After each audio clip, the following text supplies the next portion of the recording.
গতকাল থেকে তার আগের দিন থেকে বারবার করে আমরা বলে এসেছি বাংলাদেশ কি করছে কি চলছে।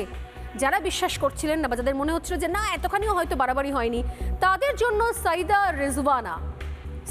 রিজওয়ানা হাসান উপদেষ্টা মণ্ডলীর একজন সদস্য, তিনি আজকে একটি বক্তব্য রেখেছেন ঢাকা বিশ্ববিদ্যালয়ের বাইরে। যখন তাকে সাংবাদিকরা চেকে ধরেন, তাকে প্রশ্ন করা হয় ইউনূসের রেজিগনেশন নিয়ে, পদত্যাগ নিয়ে তাকে প্রশ্ন করা হয়, তাদের উদ্দেশ্য নিয়ে তাকে প্রশ্ন করা হয় যে তারা আদৌ এই সরকারটা টানতে পারবেন কিনা, তাকে প্রশ্ন করা হয় তারা নির্বাচন করাতে পারবেন কিনা।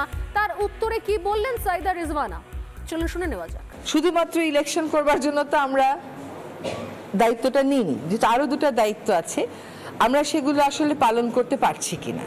কারণ আমরা দায়িত্ব নেওয়ার পর থেকে যার যত রকম দাবি আছে সব দাবি নিয়ে তারা রাস্তায় বসে যাচ্ছে, রাস্তা আটকে দিচ্ছে, একদম ঢাকা শহর অচল হয়ে পড়ছে। সেই অচল অবস্থা নিরসনে আমরা কিছু করতে পারছি কিনা, তো এইগুলো আলোচনা করে যেটা আমরা চিন্তা করলাম যে আমাদের এই দায়িত্বটা কিন্তু জাতীয় দায়িত্ব, এবং আমরা তো আগে থেকেই বলছি যে আমরা ক্ষমতা নেইনি, দায়িত্বে আছি। এই দায়িত্বটা পালন করা তখনই আমাদের পক্ষে সম্ভব হবে যখন আমরা সকলের সহযোগিতা পাবো।